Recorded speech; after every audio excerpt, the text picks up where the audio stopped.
There is something men refuse to see, something quiet, invisible, yet powerful enough to kill any chance with a woman before she even considers you as a man. It is not looks, not money, not clever lines. It is a psychological law that almost no one has the courage to face. Are you willing to hear it without running back into your excuses?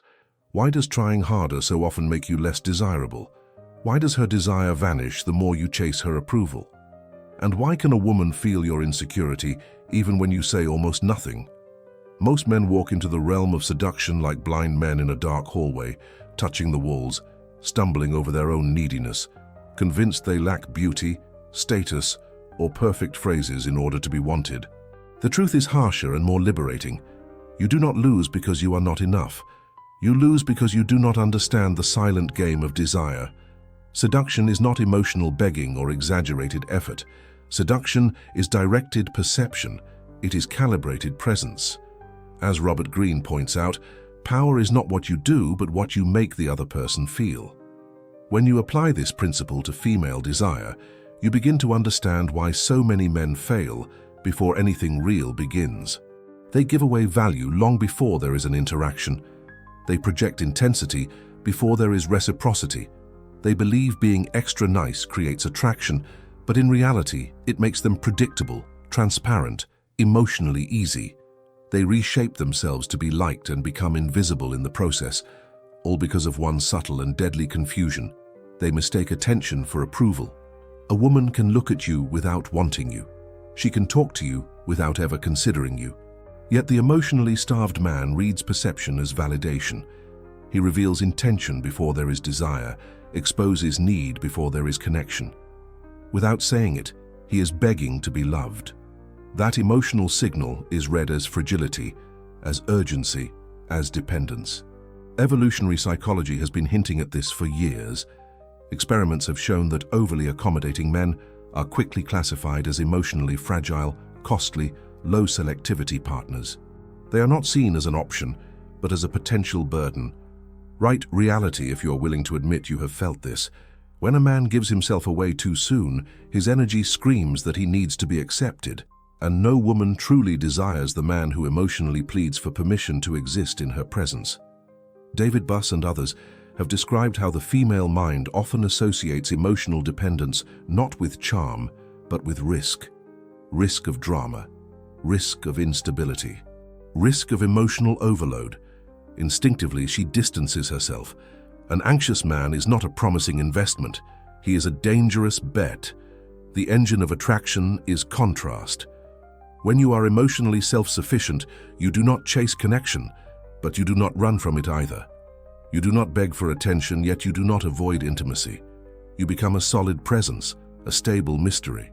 Nietzsche insisted that the truly strong man is not the one who dominates others, but the one who masters his own impulses. That inner mastery is the core of masculine magnetism. The less you try to impress her, the more she tries to understand you. The less you over-explain, the more she fills in the blanks. The less you run after her, the more she begins to move toward you. And what if silence spoke louder than 1,000 words? Research from Northern Europe has shown that men with firm posture, steady eye contact, and a calm speaking rhythm are consistently rated as more attractive and dominant.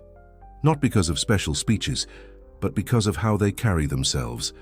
A woman does not evaluate your argument first. She evaluates your emotional density. Attraction is a body and psyche reading long before it becomes a conversation. Micro gestures, breathing, tone, pauses. Your presence speaks louder than your intellect. The first move in the game is not what you say. It is how you occupy space without urgency. It is the breath you take before you answer. It is the way you look at her without begging. It is the control you hold over your rhythm in the first 30 seconds. 3 patterns destroy almost every opportunity. Explaining yourself too much, trying to please too quickly, showing strong interest before you have even perceived genuine interest from her. When you cut these 3 habits, you stop begging for desire and start generating it. What happens when love slowly turns into a way of controlling the other? Many men, when they feel insecure, try to prove their value through stories, achievements, and explanations. They attempt to build an image by pushing words. Schopenhauer warned that what is over-explained loses its force. Excessive talking kills mystery, flattens tension, and burns the emotional ground where desire is supposed to grow. The man who tries to convince a woman that he is worth it is already revealing his fear that he is not. And that fear is poison to desire. Jung would say that in that moment the shadow steps forward, the insecure part of the self that seeks love to escape from itself. Female tests are not random cruelty. They are filters. She is not testing your intelligence. She is testing your stability. She watches how you react, how you stay calm, how you hold silence. She is asking herself if you can handle the emotional intensity that will appear later when the connection deepens. She does not want speeches.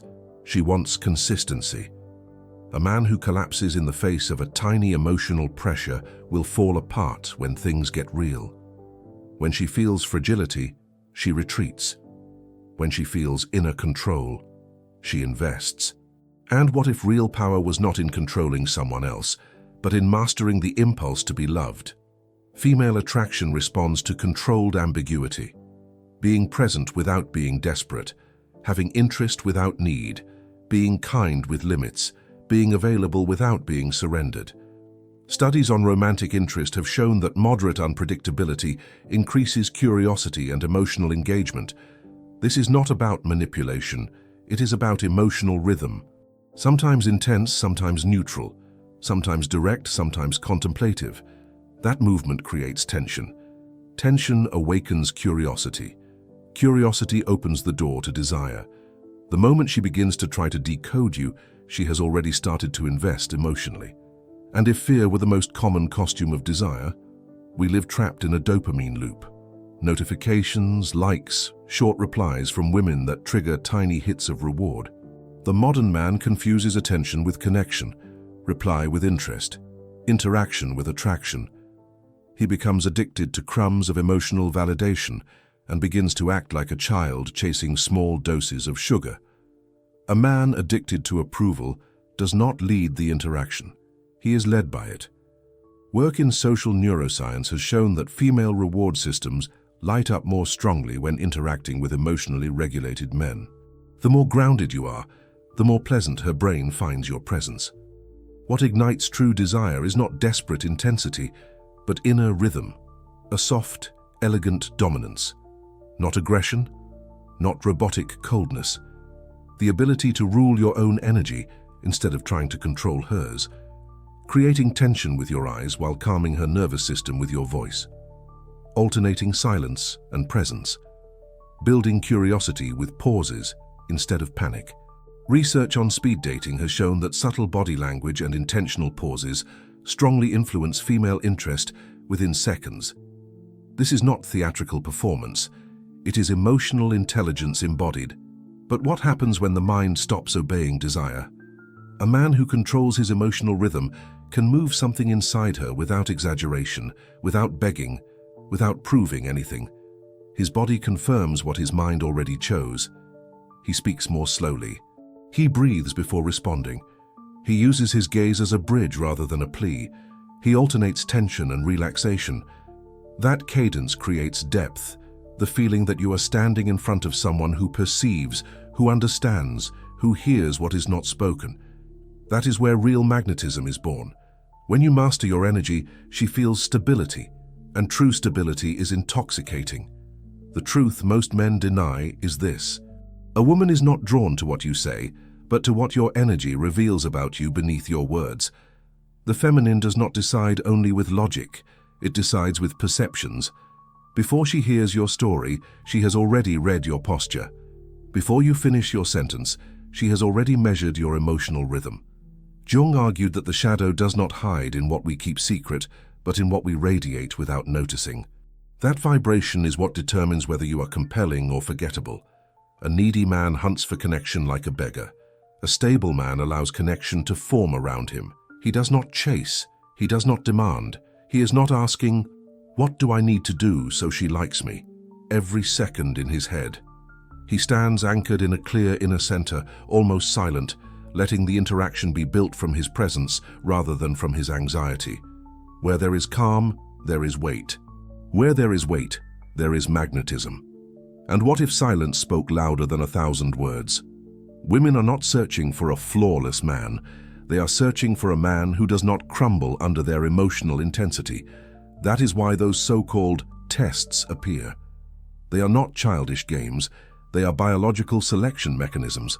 She needs to understand very quickly whether you can hold emotional tension or if you will lose control at the first touch of vulnerability. A man who reacts from anxiety is announcing that he will fall apart later. A man who responds from calm suggests he will remain solid when the bond becomes deeper and more demanding. Schopenhauer remarked that anyone who depends on another to feel valuable is a slave without chains. The man who needs female approval becomes transparent, manipulable, fragile. Even when he tries to appear confident, his energy betrays him. He explains too much, justifies too much, tries too hard to be liked. Adjusts himself to real or imagined expectations. Predictability replaces presence. Predictability kills mystery, and mystery is the oxygen of desire. But what happens when a man stops chasing approval and starts observing instead? When you observe instead of react, something rare and powerful appears. Emotional reading. Instead of trying to impress her, you feel her tone, her pace, her silences. Most men talk too fast, give information she never asked for, keep checking her face for signs of acceptance, exposing their need without realizing it. The man who observes creates a different script. With a few gestures, with grounded presence and intentional pauses, he allows her to invest, to ask questions, to explore, to participate in building the encounter. Jordan Peterson often repeats that inner order inevitably shows up in outward behavior. When your mind is organized, your posture shifts, your eyes become steadier, your words stop coming from fear. That is emotional leadership. The feminine picks this up instantly. She does not need a long explanation. She feels it. Connection grows when she perceives direction, firmness, clarity in you, not when she hears frantic speeches disguised as kindness. And what if real power was not about controlling her, but about controlling your hunger to be loved by her?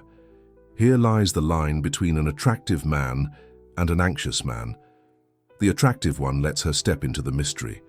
The anxious one floods the space with explanations to compensate for his insecurity. The attractive one listens more than he talks, looks with calm eyes and answers after thinking.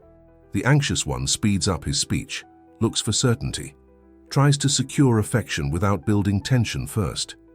He does not understand that desire does not come from information. It comes from emotional contrast.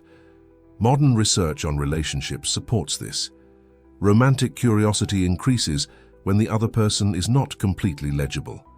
It is not about hiding who you are. It is about not giving your inner world away for free before there is reciprocity.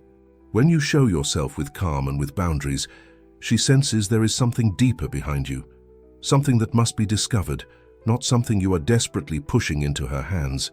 And if fear were the most common disguise that desire uses to protect itself, a man who knows how to pause, how to hold eye contact, how to wait for the right moment to speak, is operating from inner control. That control creates a subtle tension that invites participation. She does not feel she must run away or defend herself.